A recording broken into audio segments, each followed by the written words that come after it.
you have it download, you could just share it on yours, and like I said, or share it wherever you would like to. So, yeah. So like I said, we're sharing on.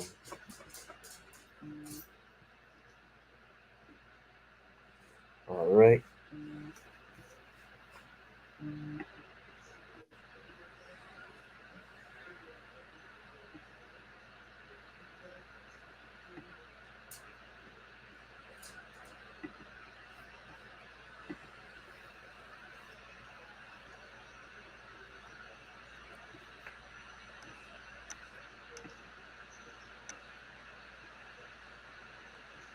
Okay.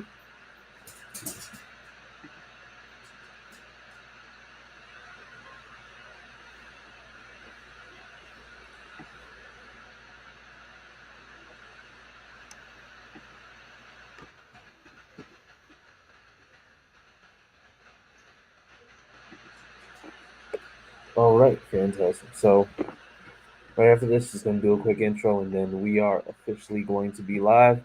For everybody, make sure that if you're seeing this, welcome. Make sure that you go ahead, comment, tap in, let us know we have a special guest tonight. Gonna get into that, but like I said, just go ahead and stay tuned, and we are going to get going. We're gonna.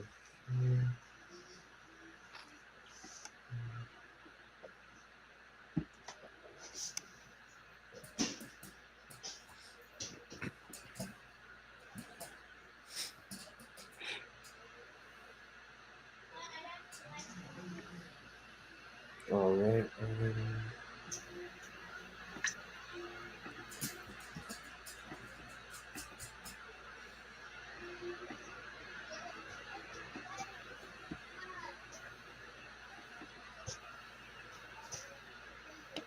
All right. And so, where am I? Right here. All right. Fantastic. All right, people.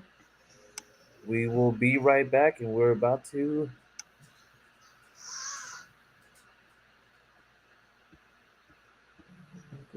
get started whenever they can help me find the link.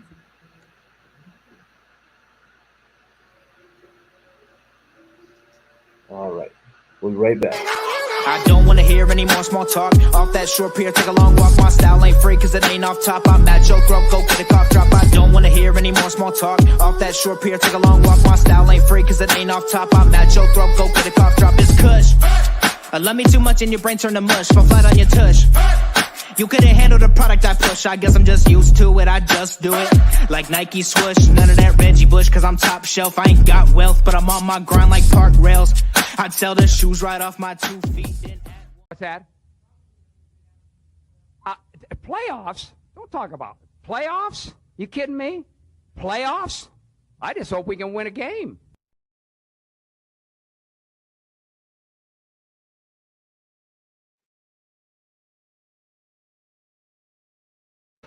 Yeah, I have to say thank you to Matt for putting that last little tidbit of the video in. Yeah, great job, Matt. Can't wait till we sweep the Texans this year again. But yeah, Yeah. hey, everybody, welcome back to the You Don't Know Jack podcast, bringing you everything Colts related and then some. We're just some football fans talking some football stuff, and it's just like it.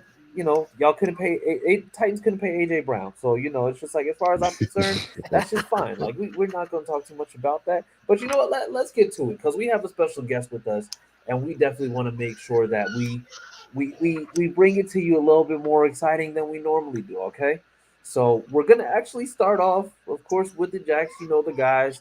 We're gonna start off, Josh. Let them know about you. What's good, guys? Josh Senior from the podcast. I'm one of the Jack. He's one of the Jacks. He's one of the Jacks. And then of course we have with us the silent assassin, the man who you'll never know until you're getting insulted in the comment section. Austin Cook, everybody. What's up? I'm Austin. See, he's being humble right now. He's being extremely humble right now. All right. And then me, I'm Chris Jackson. Fantastic, great to have you guys back. And of course, we have with us an esteemed guest, a fellow Colts fan, a fellow member of Colts Nation. We have with us from the Bring the Juice podcast, we have Derek Larger, everybody. Derek Larger, thank you for coming in. Thank you for being with us. We do appreciate you, Derek. Hey, I'm glad to be on, man. Thanks for inviting me, and I'm glad to talk some football of any kind. Listen, we're glad you're here. We're glad you're here. And you know what? Before we get into football, before we get into everything, give us a little bit of info about yourself. This way, it's just like the people who are watching, the people who will eventually be listening on all platforms. This way, they can know about you. So let's know a little bit about yourself. Cool. Well, I'm Derek Larger, co-host of the Bring the Juice Colts podcast. You guys can find our podcast anywhere that you listen to podcasts, whether that be YouTube, Spotify, Google, Apple Podcasts. You can listen to us on Blue Wire Podcasts as well. Got to work with them as well. So make sure you guys check us out anywhere and everywhere that you watch. Basically, just a little about me. I've been part of BTJ since 2019, joined it with Cody way back in 2019 when he originally started the podcast. Was originally under his name, and it wasn't exactly BTJ back then. We had to change it after a while, but did that. And born and raised in Ohio, so not actually from Indiana like some people might originally think I am, but yeah, born and raised from a small town called Central Ohio. So just been a Colts fan all my life because of one man, Peyton Manning. That's how it started, and it just hasn't changed since then. I agree. Okay, Same listen, way. We're glad to hear it. All right. So listen, we're glad to have you here. I know we definitely had a chance to connect via Twitter. Mm-hmm. And it's just like we have, and the smallest of the bunch, little Chris is in the background here, so he's saying good night. You say good night. Good night. All right, thank you, sir. All right, Good night. But yeah, so we're glad to have you on, Clyde. Clyde Oliver. He's actually from the Anvil podcast. I think you guys possibly ran into each other at training camp. Might have. Listen, there's no telling. There were how many people did you say? 7,000 people at training camp? 70. I think it was 7,500 when it came to the fans. And media wise, I mean, there was at least 100 different media members there as well. So it was packed. It was one of the biggest crowds in Colts history when it came to training camp. So that's amazing. That's absolutely amazing. And you know what? Like I said, we're gonna talk everything regarding training camp because you were there. You were actually live, so we definitely want to pick your brain. As us being, in 3 different states, none of which are Indiana.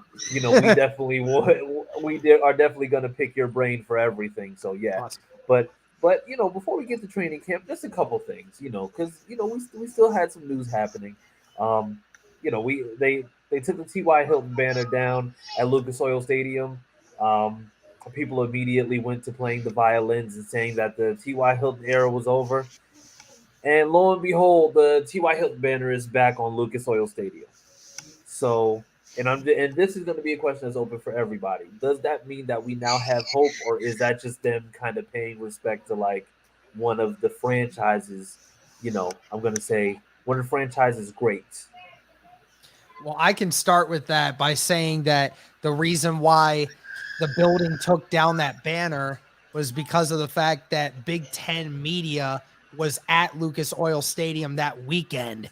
And in order to take that, they had to take down 2 banners to allow people to know on both sides of the stadium that were driving by that the Big Ten media was going to be there that weekend. So not only did it take down T.Y. Hilton's one, but they also took down Quentin Nelson's as well for that. But obviously the video that came out from the get-go was T.Y. Hilton's side. Gotcha. Obviously it's back up now, even though T.Y. Hilton's not on the team. So, does that offer some hope? I don't think it means anything. Ultimately, I think it is, like you said, just maybe paying a respect to T.Y. Hilton until they can know for sure that he is not going to be back, or until they Yeah. find somebody else to fill that role on the banner, but other than that, I think the whole banner controversy thing was, it was very much overblown. And I will admit, Cody and I definitely were part of that because, we fell for it just as much as anyone else at first. You saw T.Y. Hilton banner going down, and then you didn't assume that there was going to be a reason behind that. So, that's just pretty much what I have in regards to that. Okay. I was definitely on y'all page. I was definitely on both of your guys' page. I was like, what is going on? Well, what, so then, and then, like I said, I'm going to say this question is more so for Austin. So then, with that being said, do we actually see T.Y. Hilton being back on a team this year? So me personally, I don't think we're going to resign him. I think if we were going to resign him, it would have already happened. Mm-hmm. But I don't think it's impossible. I just don't see us doing it now. Yeah, I think it's tough to call right now with Ty because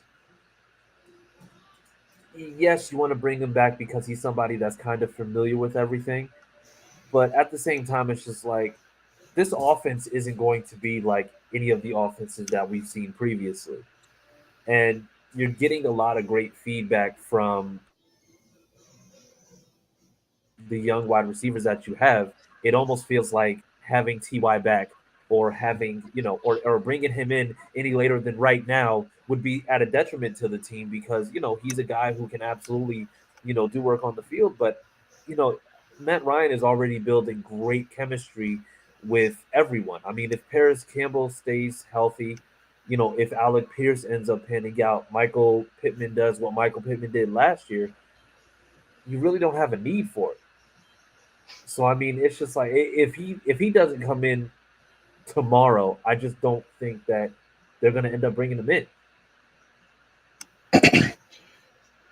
I mean, we do need veteran leadership in the room. I mean, let's say depending on Reggie Wayne to do to be that guy.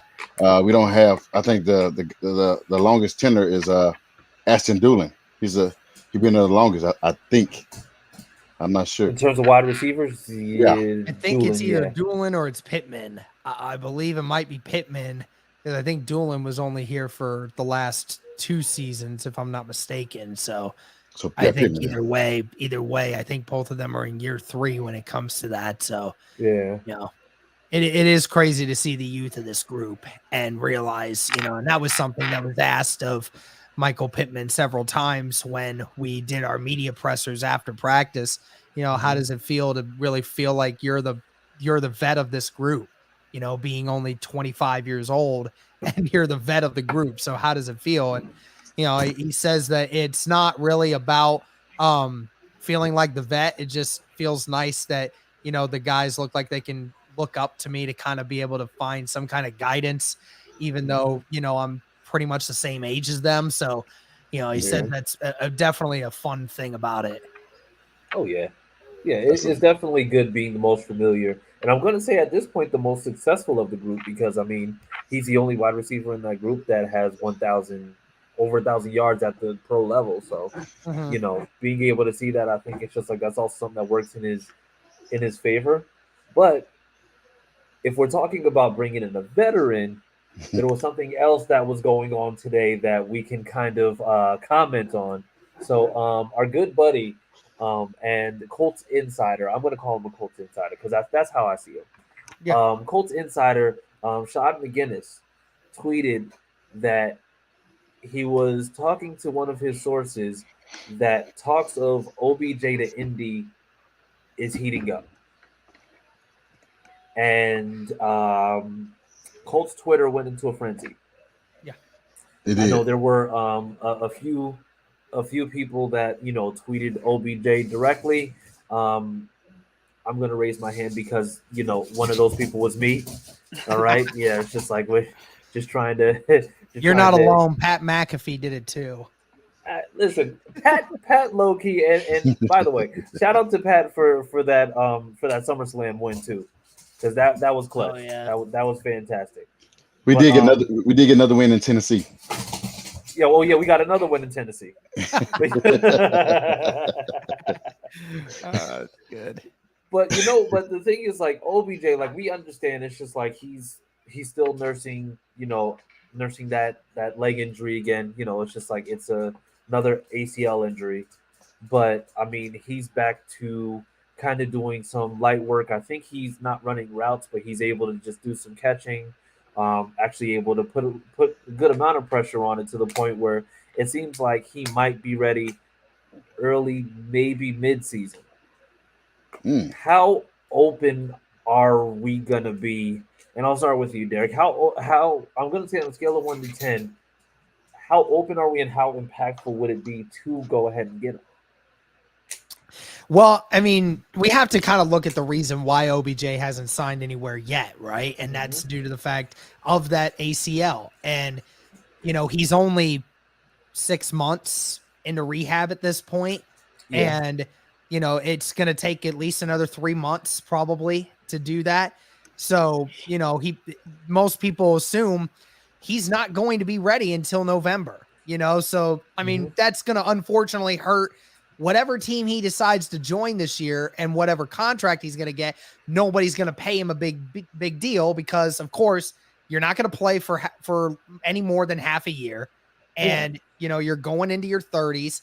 It's kind of just a situation you're dealt with. You come back, you rehab, you play for whatever team is going to give you a shot. And then after that, you can decide, hey, I showed you I can come back. I can still perform. I'm good. I mean, he did. We as Colts fans, I'm sure most people probably agree. They saw the tweet that OBJ posted in March when Matt Ryan got traded to the Indianapolis Colts. Said, not gonna lie, Matt Ryan to the Colts is pretty dope. I mean, most of Colts Nation knows that tweet by now. Everyone keeps telling him about it. It's obvious that OBJ likes Matt Ryan, and obviously he thinks that the Colts run a good show, So, it's definitely a good possibility from what Shad has even expressed to Cody and I as well, is that talks are serious. I mean, again, there's no timetable on anything getting done. There's no like, oh, we expect the deal done in this time.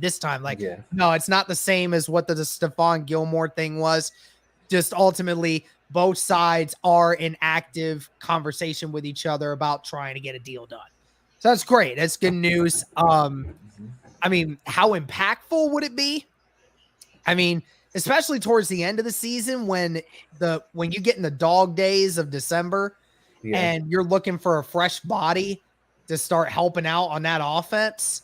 I mean, just adding OBJ to that just makes it go insane, right? I mean, you can't ignore what he did with the Rams in 9 games last year. You can't ignore it. What he did for them it was so good. In 8 games, had 5 touchdowns, right? I mean, we were talking about, where was this OBJ in Cleveland, right? Well, I mean, he found a good offense. He found a good quarterback with a good offensive scheme and a team that could help him get him the football. How does that not ring Indianapolis? You got a good offensive scheme. You got a good quarterback in Matt Ryan that can easily find you. And, you're not going to be expected to be the number one guy. And I don't really think OBJ wants to be the number one guy anymore. I think he just wants to feel like he's in a place that he wants to be productive while at the same time wants to win. I think he's tired of I want to be the number one days from the New York Giants. That's why, he's now where he's at. So, I think it'd be a great fit for Indianapolis, to get a great route runner in OBJ, a guy that can just flash at any moment, still has great ball skills, is able to get open, create separation once he actually gets rehabilitated. It would be a fantastic move if the Colts would be able to do it, and you'd be able to get him for pretty decent price, especially since, he ain't going to get him for long. Yeah. And then what about you, Josh? Because like I said, we're talking about like how impactful it could be. And also just let it be known, we're dealing with having the same bye week this year that we had last year, where we're going to have a late bye. So that means that it's just like there's going to be a lot of attrition, especially on the offense, So let's just say, you do end up getting Odell, by, or he does end up being able to come in by week 9, week 10. How does that change in terms of the complexity of the offense, having him just being able just to come right in after learning the offense? Yeah, it just bring another component to our offense. We got a veteran guy that been in the league for a couple of years. Won a Super Bowl. He made impactful plays in the Super Bowl prior to getting hurt. So you add a guy close to our bye week. Uh, that pays dividends on our offense. I mean, you're working with a 15-year veteran that seen everything, seen every defense there is, and can make Yeah, every play, make every throw on that field. And he can work well in the slot. You can yeah, put Pierce on the outside and have him in the slot with, and work the middle of the field. I mean, he can make. He's an exceptional route runner, and he ran fast. He's quick on his feet. We just don't know how healthy he would be. But any team that signs him knows that what they're going to get from him. Like Darius said, I think I did see maybe the Rams could bring him back because they had a guy got hurt, Jefferson or something like that, Mhm. got hurt, so they could bring him yeah. back. Van Jefferson. Yeah, Yeah, Van Jefferson, so they could bring him back for how it could pay him extra money than we could. But it did say we're heating up with this, so I don't know how close we are versus him going back to the Rams. okay, all right. And then Austin, we have a comment. It says, um, yeah, but where does he fit in terms of in the offense? And you don't think you set one of the young guys back with bringing him in as opposed to just keeping the core the way that it is? Yeah, so I don't think it sets anybody back because, like he said, they're young, and I think that they can learn more from him if he's on the team than like they could just out there playing. Like that experience is good, but when you have someone like Odell come in to teach, or not really teach, but like just learn and watch what he does, I think that'd be better for them because we've mentioned we have a young wide receiver core. So I mean, I think it's like he fits in just fine. Like y'all said, he can play either the slot or on the other side of MPJ, and I think he'll be productive once he gets back on the field. And a couple Absolutely. things to this. I mean, I'm sorry to cut you off, No, but no, you're good. You're good. but a couple things to that is one, how as a Colts fan, how in any way can we trust this Colts wide receiver group to stay healthy? We can't. They're like Paris Campbell's never remained healthy. We think he can this year. We certainly hope so, but we can't trust it at the moment.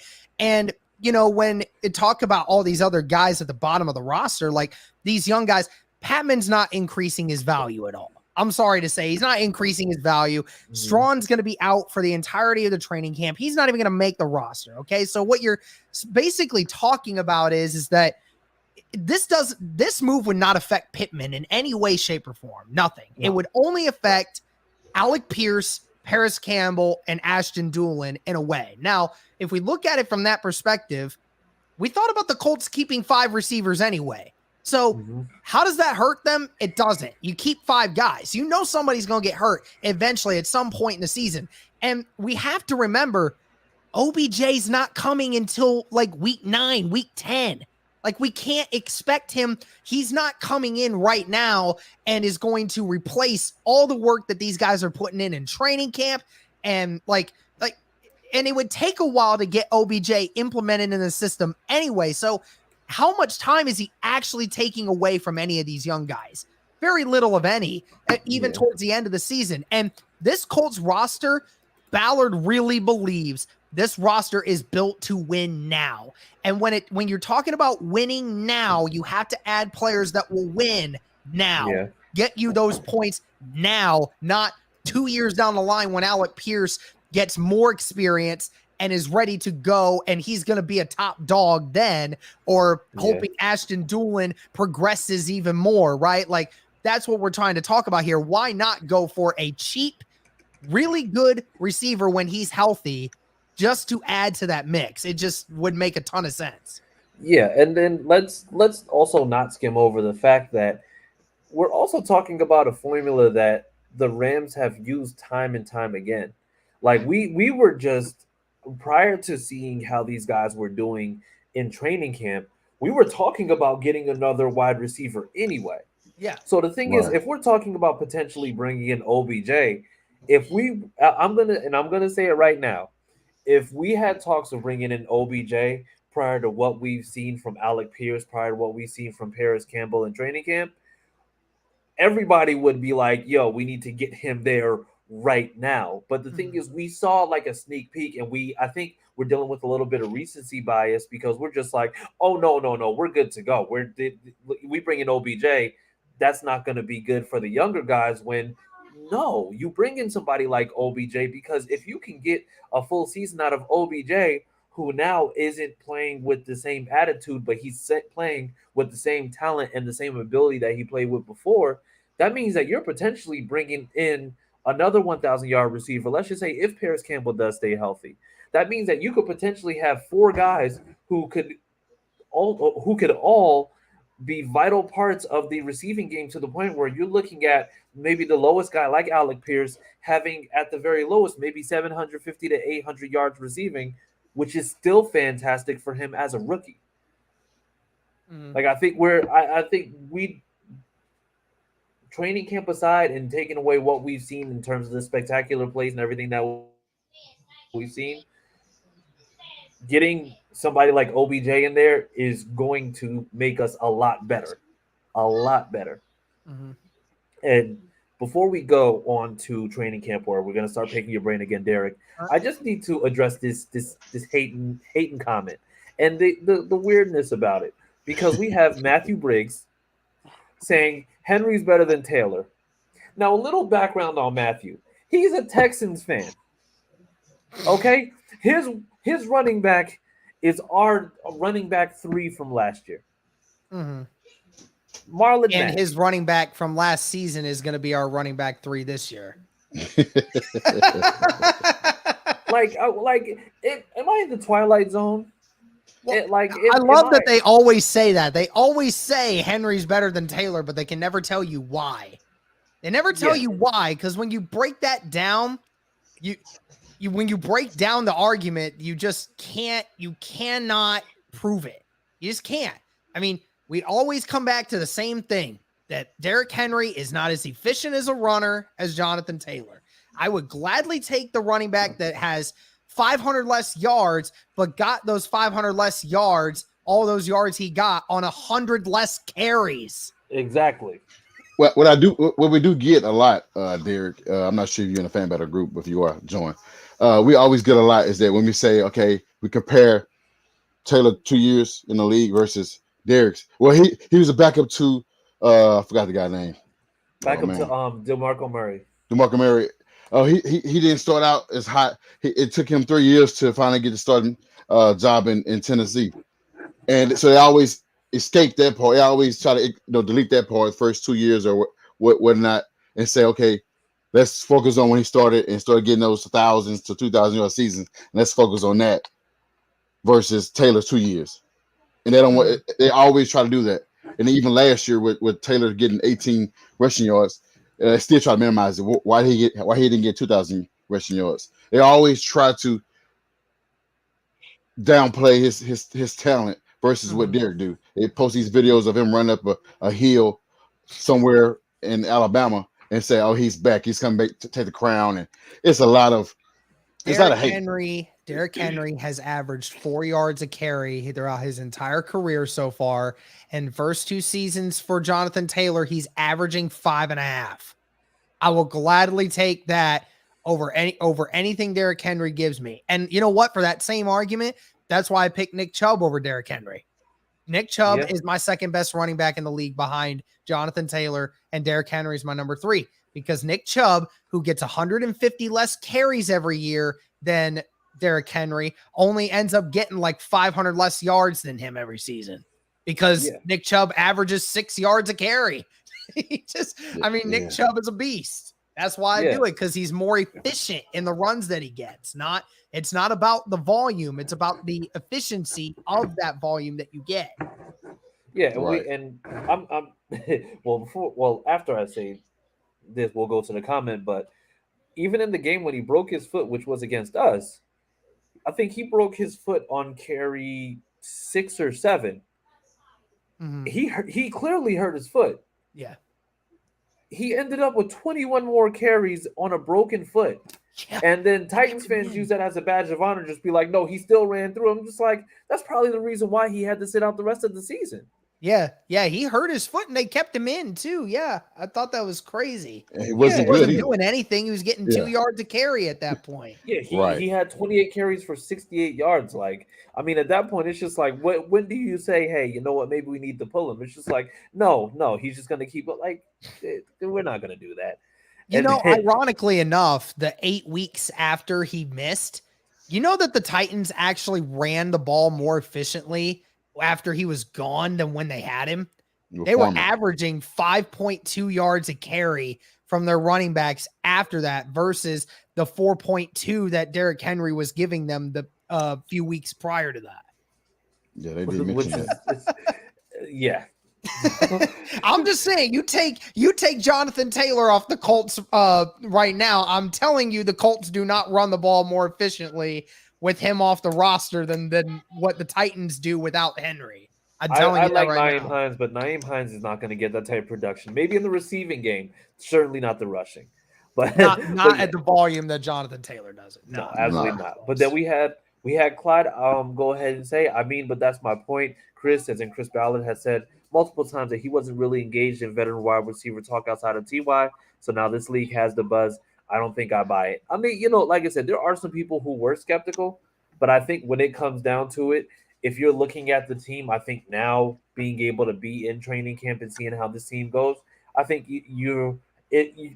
it's going to have the ability to kind of change anybody's mind. And Chris Ballard is very by the book, is very, yes, we can do this with what we have. But at the same time, he also knows it's just like, listen, if we need to make a move, we need to make a move. I don't think to this day, I don't think anybody saw the DeForest Buckner trade happening because there was literally no word of it. Yeah. So now it's just for some reason they keep things knit tight. They don't talk about this stuff. Like the whole time he could have been lying.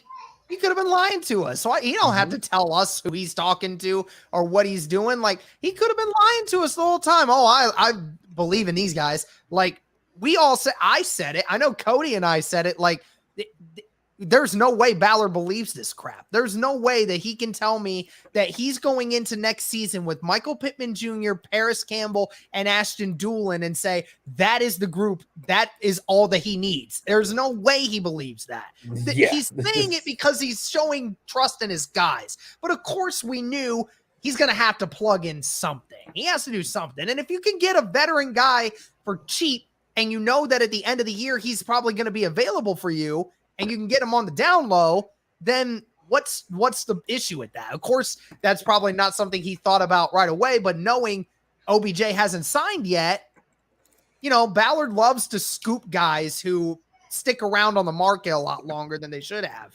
Yeah. I mean, getting it for under market value. That's the same thing with the move for Stephon Gilmore. We didn't see that coming. I mean, it wasn't cheap, but we didn't see it coming. They brought the jet to his house, so I mean they let you know it was a serious inquiry. So I mean, I don't see any problem with that.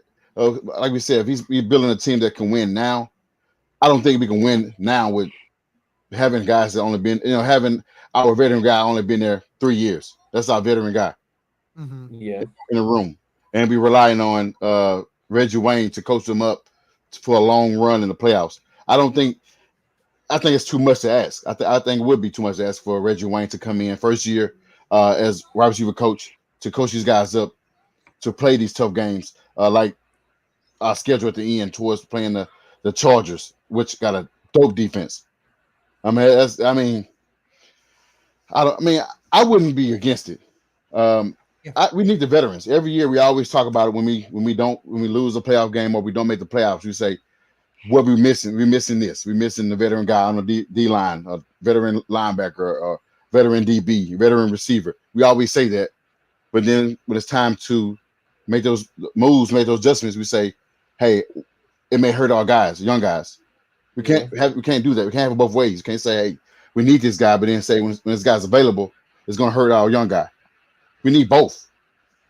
Yeah, and it's gonna, and that's the way that it's going to work moving forward. But I think it's a clash now with Ballard's formula, like kind of like with his theories, like his theology and how he sees things, and how like we see things. Because of course, it's just like when we're looking at it on the field, we're just like, okay, if you believe like that's good for what we have, then fine.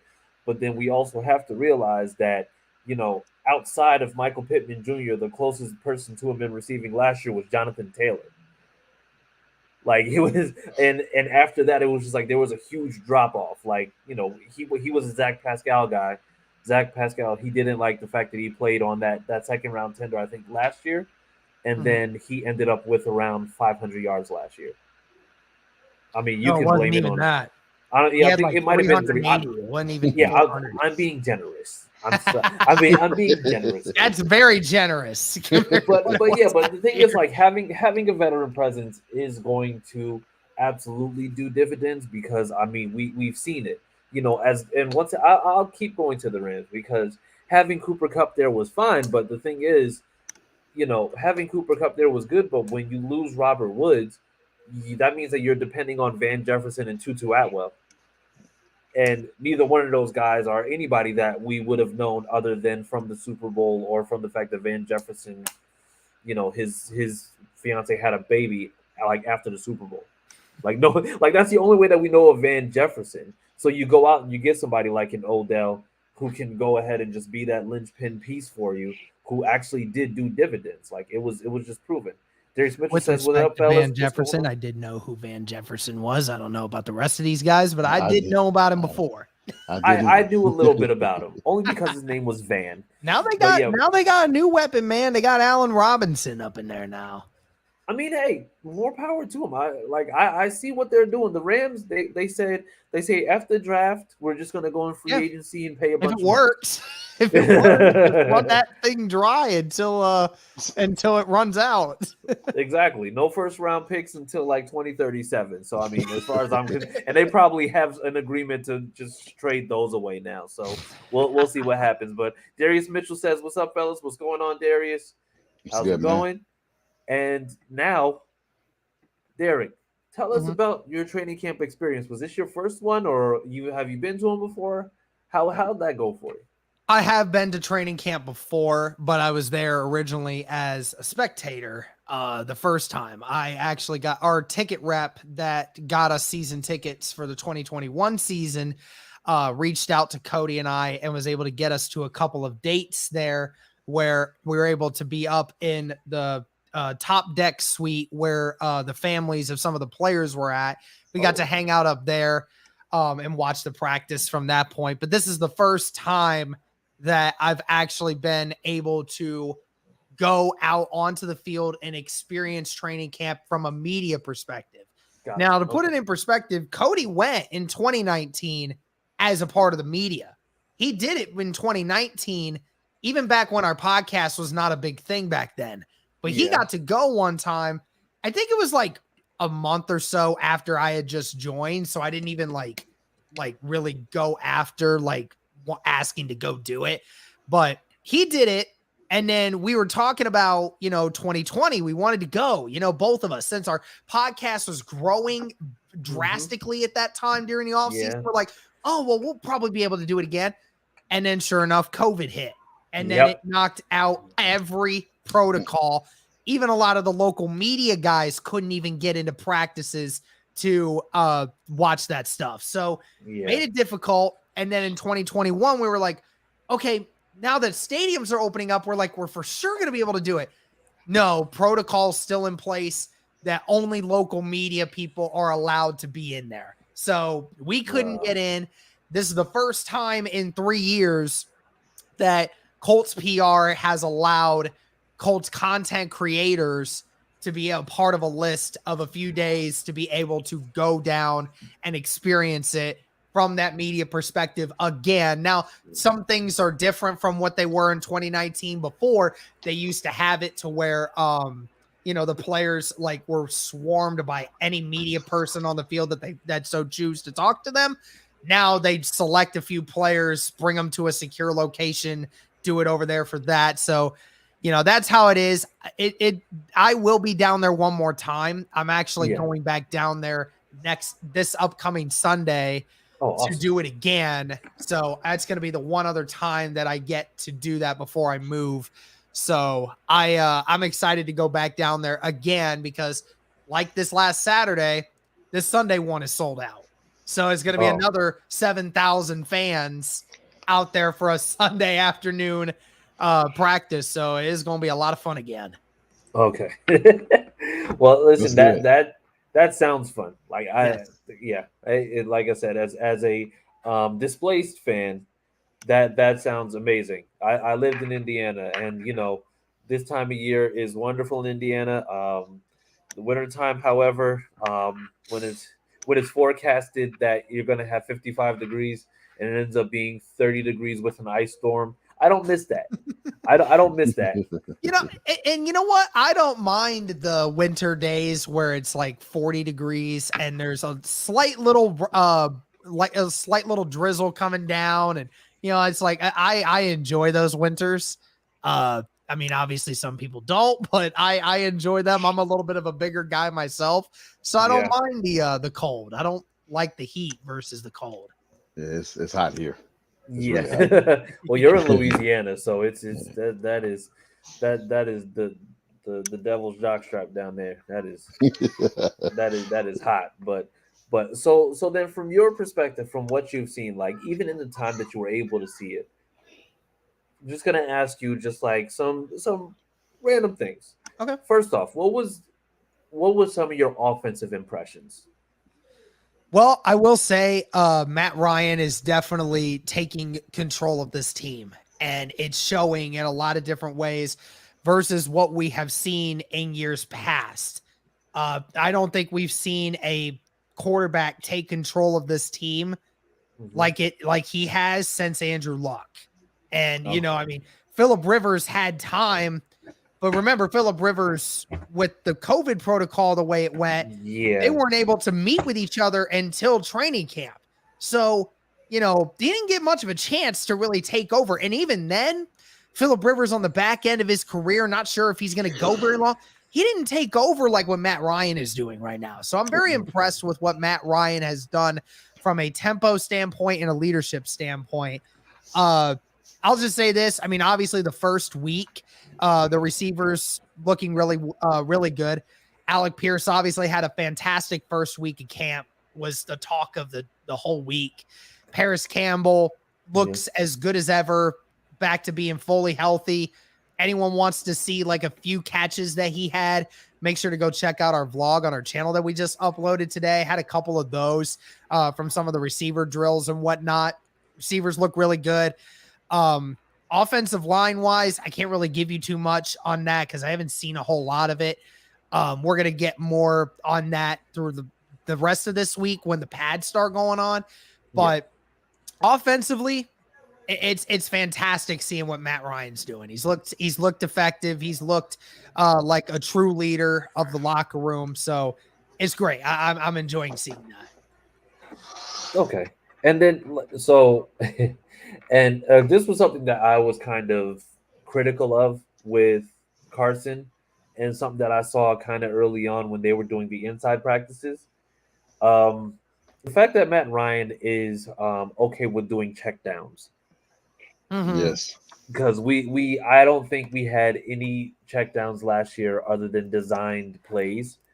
And the fact that Matt Ryan is back doing that, like, did you see like him kind of spreading the ball and making sure that he's putting it in spots where receivers were going outside of, or being able to read the defense and just being like, you know what, this seems like, I might have it deep, but might just have to just give it to Nyheim Hines down low. Like, what did you see in terms of like how he was like running that offense? Yeah, I mean, even from just training camp, you can tell the difference in how the ball gets spread around. I mean, and you're right with being able to lead receivers to the spot where it goes. That's every time. That's every time. Matt Ryan is putting it on the dot where it matters. I mean, I think that one clip from Saturday that we had that was that throw to Naheem Hines. It was only a 5-yard throw, but from the other side, we didn't see it. We thought it got picked by EJ Speed, but that throw was so precise. If that ball is even a fraction behind that, EJ Speed picks that off. Right. That ball was perfectly thrown. And some of the throws that he's been making to Paris Campbell and to Pittman, there's a couple of bad ones here and there. He's had one or two guys that he overthrows sometimes.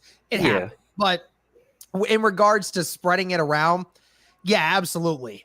He spreads that ball around everywhere on the field. Although he has made it a point to find Paris Campbell a lot more often than some of the other receivers, which is quite crazy to think about. I mean, there were times when he felt, even in the training camp, when, the pocket would collapse in those 11-on-11s, he would run. He'd run, he'd scramble, he'd get 10 yards. It was funny. It was the funniest thing. I don't know if anyone saw the tweet from the local media people, but when he would scramble, some fans from behind us would yell, "Lamar Jackson!" It was just it was the funniest thing in the world. But because obviously nowhere close. But yeah, it's good. He definitely understands the aspect of not just trying to make the hero play. He does do a great job of finding the underneath routes and does occasionally dump it to, in training camp right now, you're not looking to do dump passes, so you don't see a lot of them right now. But if you just look at the game film from his times at Atlanta, you could see that tendency come out when there's nothing down the field, right? But I like the fact that he does spread it around, not really trying to target one too many people, but most, other than maybe like one or two throws that I saw Saturday, every throw was on the money. Every single one. Okay, good. Yeah, that's. What about you guys? What? Because I know we've had to kind of see it, like, I'm gonna say, through Twitter, and I know that we've had some discussions. But what did you guys have in terms of, like, how you're seeing the offense, or it's just like, what have you seen in terms of the offense, in terms of Austin and Josh? I mean, I've seen a lot on social media. Paris Campbell is looking good, like you mentioned, Derek. He's looking good. Everybody's hoping he stays healthy. Stephon Gilmore is staying on Alec Pierce pretty much all the time, and I think that's a good thing for Pierce because iron sharpens iron, and I think Stephon Gilmore is still good. So it's just, I'm hoping that these young guys stay healthy and have a productive year. Yeah. What about you, Josh? Yeah, I've seen a lot. Like we said, we see it on Twitter. Seeing Hines make his plays out of the backfield with those checkdowns. Seeing a lot of Paris Campbell. Seeing Michael Pittman. And Alec Pierce made a nice little. I think it was a fade route, a back shoulder pass over Isaiah Rodgers. It was a back shoulder fade. It was a beautiful ball. Alec ran it perfectly and then adjusted perfectly at the right time too. It was a great back shoulder fade. It was nice. It was nice. And like you said, on the money, right in his hands. And it's exciting to watch. It's really exciting to watch. And I've seen, we're not going to, he might not make the roster, but is it Michael Young Jr.? He made a nice Michael Young Jr. Yeah, his teammate from Cincinnati. Yeah. Yes. He made an excellent one-handed grab. Best catch of the whole day. Right there. I agree. And I mean, loving the offense, like you said, we've seen Matt Ryan / Lamar Jackson run off, for team. I'm gonna love that one. I'm gonna love that one. Take off running, and it made a nice 10-yard run, a nice play. Had the whole team going crazy based off the what was posted. So I mean, I'm excited, man, to see the offense. You can see the guy. Everybody's wanting to play for Matt Ryan. They love the guy. Seen today, I think the offense didn't do well, so they had to run suicides today. So everybody's being held accountable. So I love it. Matt Ryan. Yes. Yeah, even Matt Ryan. Yep. Yeah, so and it's just, especially like I think it's big when it's just like the leader is willing to go ahead and take the reps, because the thing is, like, to me, I feel like that leadership, like you said, Derek, has been missing since Andrew Luck. It's just like Phillip Rivers, because of COVID was kind of at a detriment. So he had to, just come in and just try to play catch up. So he didn't get a chance to really establish himself like that. Where Matt Ryan is just like he's coming in and he's saying, "Listen, we don't got room to mess up." You want to know how they knew he was the one right off the bat? Second day after he was brought into Indianapolis, I think it was one of the first days of I think it was the first day of OTAs. One of the scouts walks into the building, and it is 5:00 in the morning.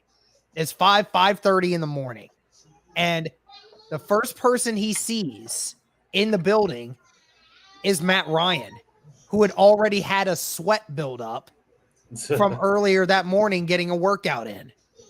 So he said the first time he ever met Matt Ryan, he was already there at 5:30 in the morning, sweating, having a workout in already. He said, I want to be the first one in the locker room every day, and I'm going to be the last one out always. Said, like, that is the mindset. That is what you need from your quarterback to show that initiative and get everyone else on board with it. I love that. And he said, it's been a part of his life for so long now. It's a habit.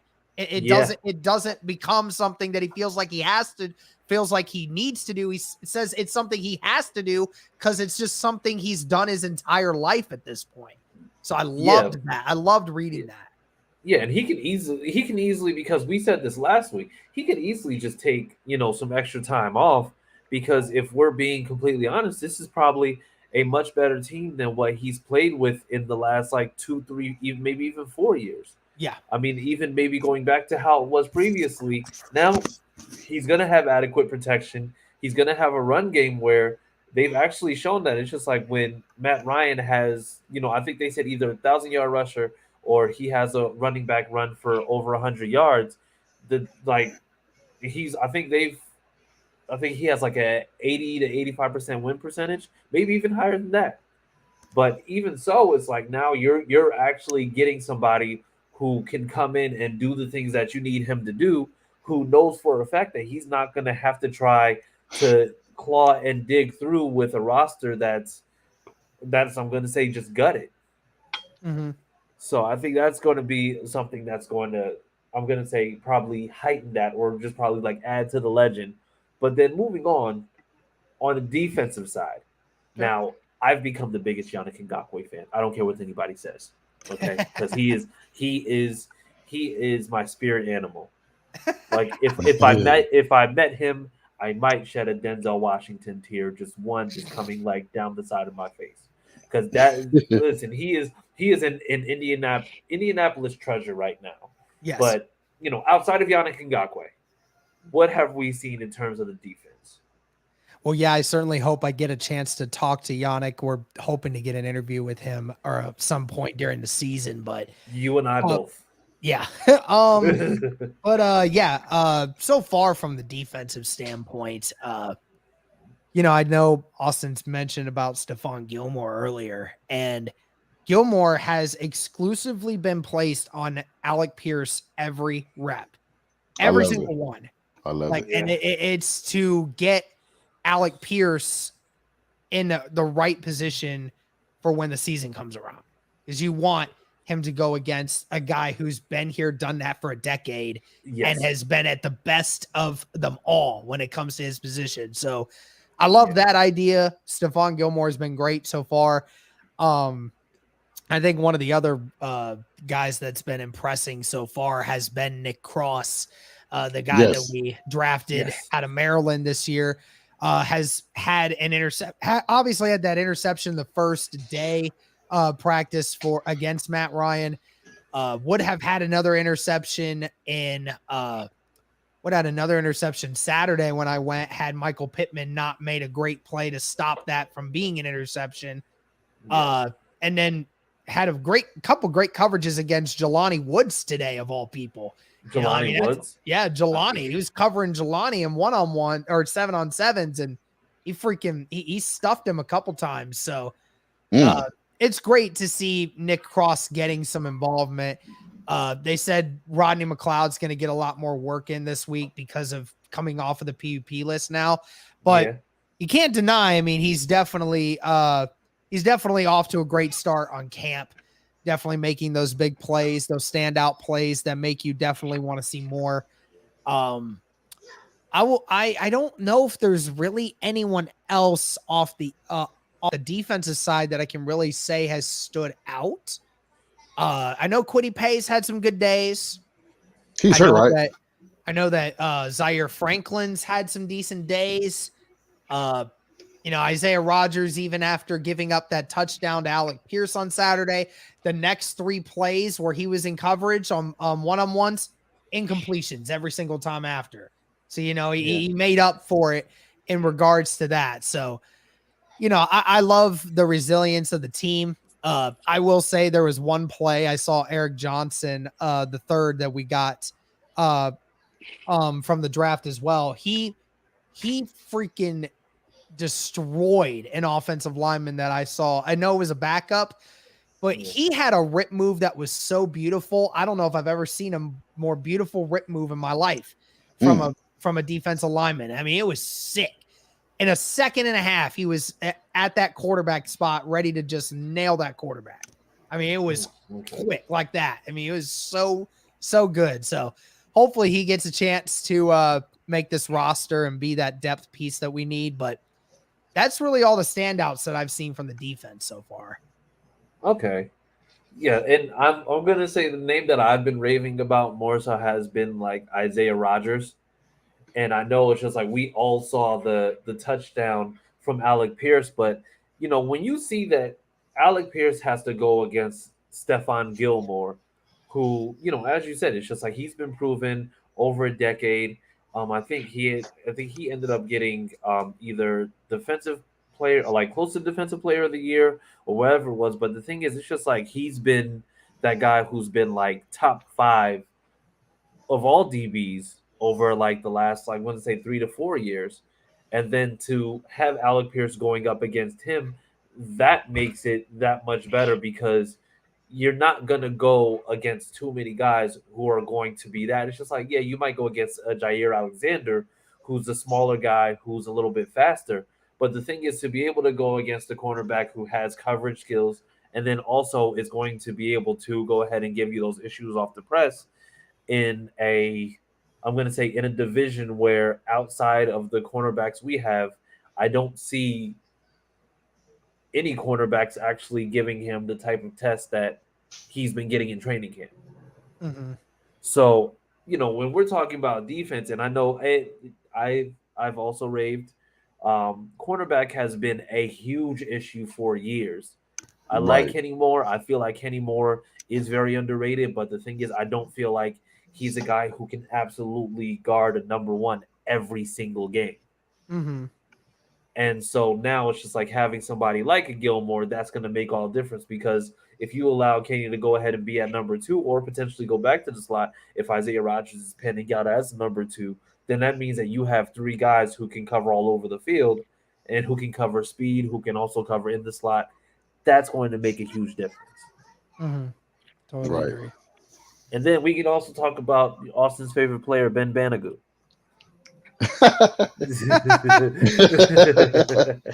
Yeah, he might get traded. Nah, I know Austin's a big Quiddy fan. I thought Quiddy got hurt today.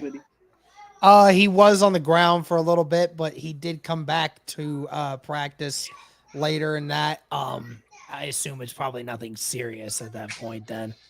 Okay. Yeah. So then I like let's go ahead and just ask this then, because I know what I'm going to say about it, but I want to get your feedback. Most surprising performance this training camp. Most surprising. So far, let me think about that. I would say most surprising has to be Alec Pierce for me. Okay. Alec Pierce has to be the most surprising to me so far because, we I mean, as Colts fans, we have tried to find every reason to not get hyped about this guy. Now I haven't been like that, but I know a ton of Colts fans that have been like trying to discredit this kid from the moment we drafted him and say that we should have went with Sky Moore, we should have went with George Pickens, this and that.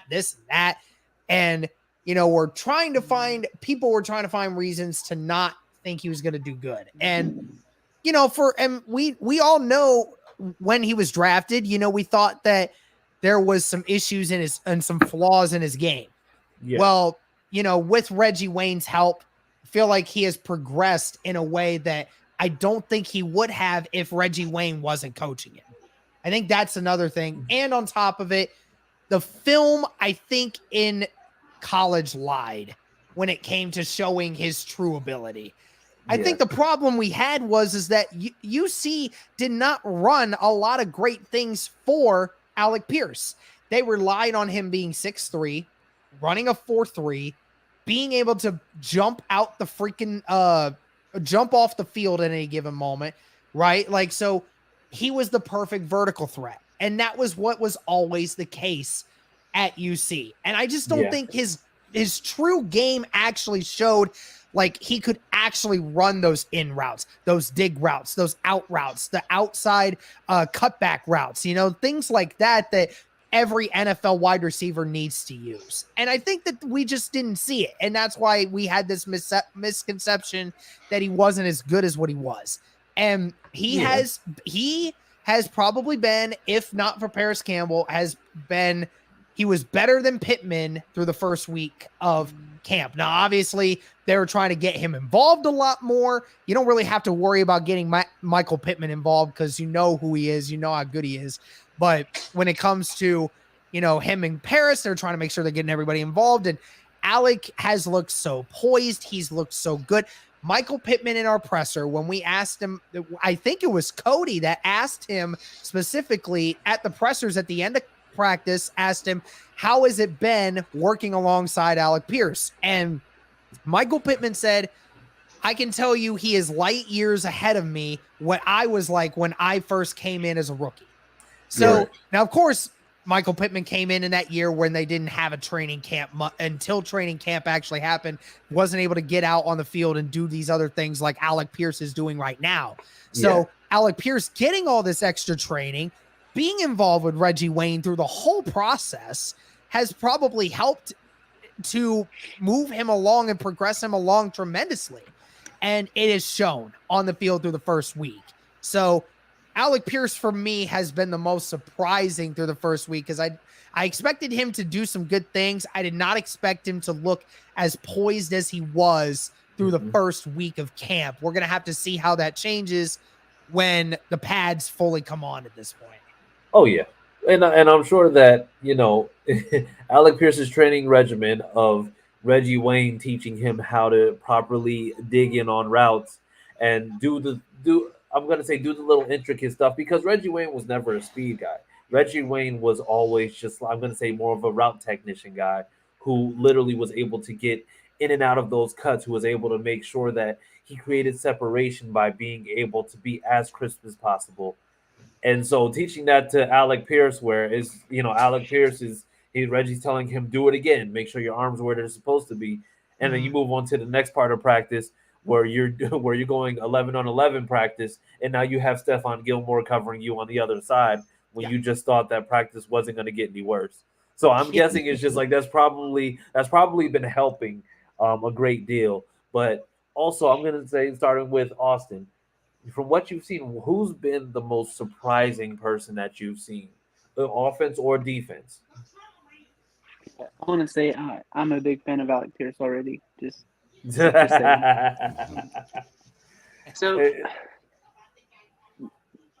for my answer, the most surprising, I don't know if it's surprising, but it's someone that I've been excited for since we got Matt Ryan.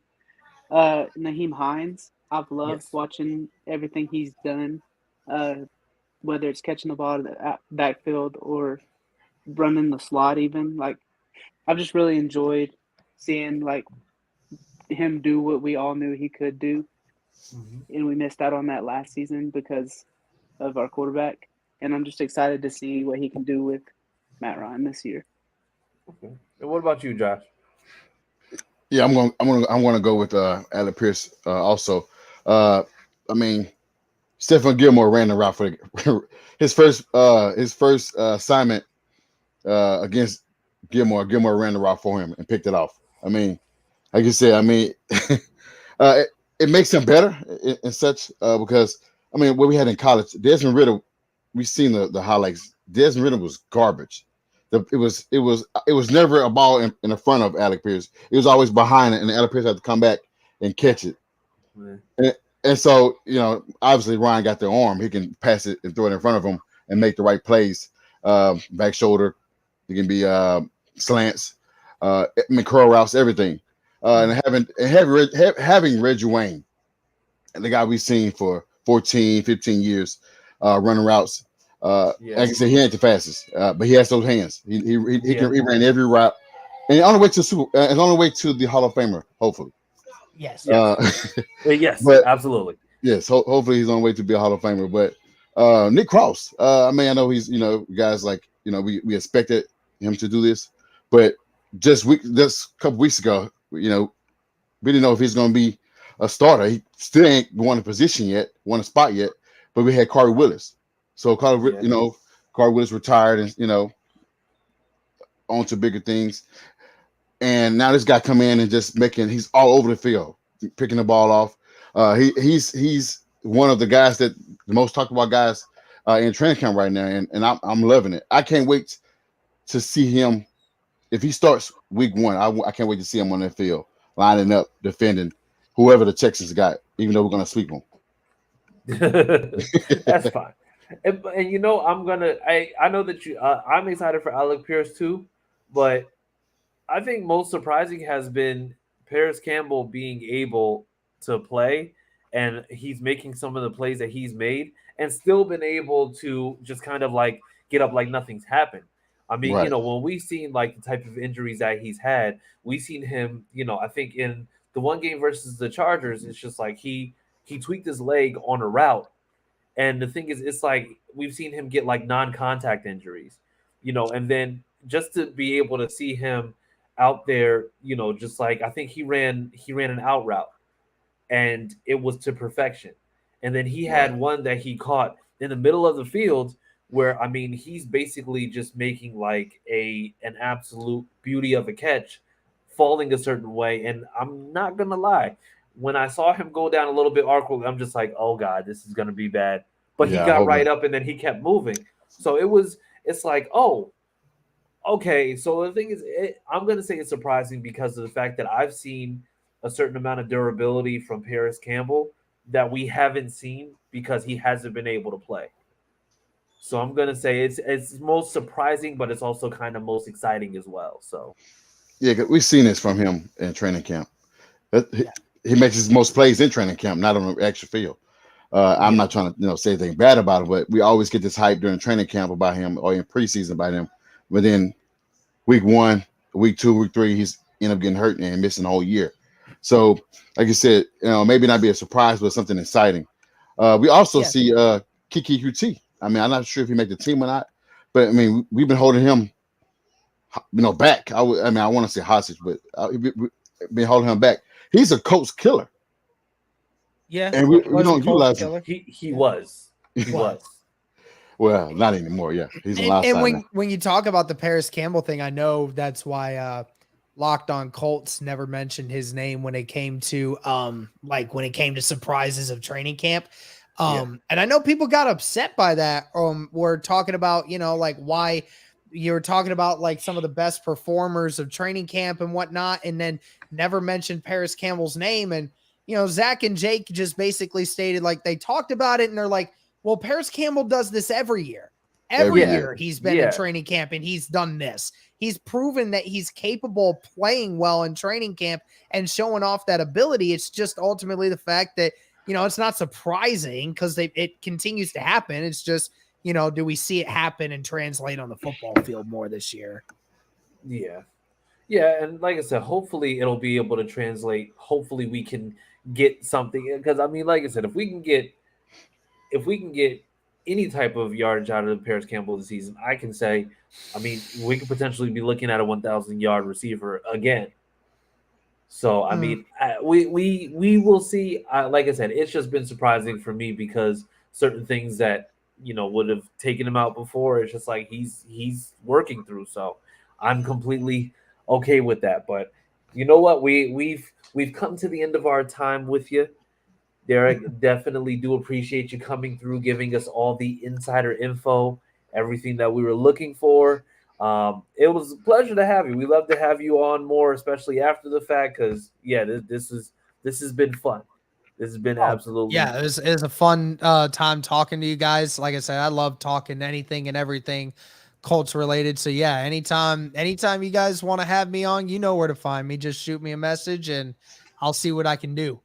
absolutely, I absolutely. And I appreciate that. promise you, we Yeah. won't be talking about any Yankees versus Guardians games. I promise you. You know, the stupid part is I'm not even a Guardians fan, okay? I'm embarrassed to call myself a Cincinnati Reds fan, okay? I'm Oh God. embarrassed to call Okay. myself that. But you did beat us. You did beat us. So We have traded away our entire team for prospects, and more prospects. Just trade away everybody. Well, at least you got prospects. I mean that's important. That's The important. only person that is impressed by that is the guy who actually influenced the GM to be able to do that in the first place. That's Okay. it. I mean, at least you can say you won a series against the Yankees. Yeah, that's true. The unstoppable Aaron Judge right now. Oh yeah. Oh yeah. Yeah. Yeah. So you did beat us. So I mean, yeah, I give you guys a credit where it's due. So but hey, also I'm gonna put it up on the screen. But tell the people where they can see you, social media, where they can see how to comment, follow the podcast. Yep. My Twitter is at Derek_larger. Our Twitter for the podcast is at BTJ Pod. And again, you can find us on YouTube or any other podcast that you platform that you listen to at Bring the Juice Colts Podcast. So thank you guys for anyone that tunes in. All right, fantastic. And also, hey, just to let you know, something to go ahead and let your followers also know. We're doing a contest where the you follow the at You'll Know Jack podcast page, follow at you don't know I think at YDK basketball, at You'll Know Jack baseball. All the pages are going to be listed on the Twitter page. Like I said, you can go ahead and retweet it too. Just have to follow and you'll be entered in for the contest. Of course, the person who has the most referrals or brings over the most people. In terms of the comment, also, we have 2 preseason tickets up for grabs, or 2 pairs of preseason tickets up for grab. 2 pairs for the Lions game, and 2 pairs or 1 pair for the Lions game and 1 pair for the Buccaneers game. Both preseason games. So Awesome. So yeah, so like I said, just let your guys know on that end as well. And like I said, I think we'll go ahead and repost it tonight. And then if anything, if you can retweet it for us, that'll be awesome.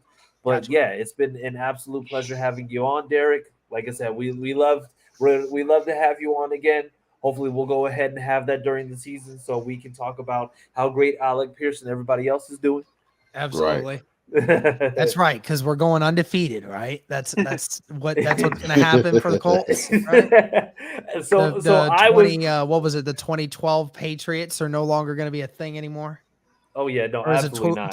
2007? No, that's 2007, 2007, yeah. 2007 Patriots. Yeah, Yeah, that's they're a thing of the past. yeah, that's when they were still cheating. That's that's when they were still cheating. But yeah, so like I said, we'll be able to just make sure that we're reconvening, and then in the meantime, I think we're gonna pretty much just go ahead, just wrap it up here. Like I said, we've had a great talk, great insider information. Guys, where can they find you on social media as well? You can find me on Twitter at CookieAustin2. All right. How about you, Josh? you can find me at I am Josh Senior. All right. And you can find me at CJ Colts fan, and make sure that you're following the at YDKJAC podcast, at YDK basketball, at YDKJAC baseball. And with that being said, people, thank you for tuning in. You'll find us next Tuesday where we'll probably. You know what? I think it's about time we start talking fantasy football. I think we need to start talking fantasy football because I'm in a money league, so I definitely need to start talking fantasy football. I mean, I am the current champ, so Oh Jesus Christ! You know what? I set myself up for that. you My did. bad, Thank you. people. The Okay, champ yeah. is here. The champ is here. You're lucky Nick Chubb was hurt. You're lucky Nick Chubb was hurt. That's Okay, not my you fault, dirt. man. But yeah, but hey, Good night, everybody son. have a great week. Stay safe, stay healthy, stay cool. Use lots of sunscreen. All right, and we'll see you later.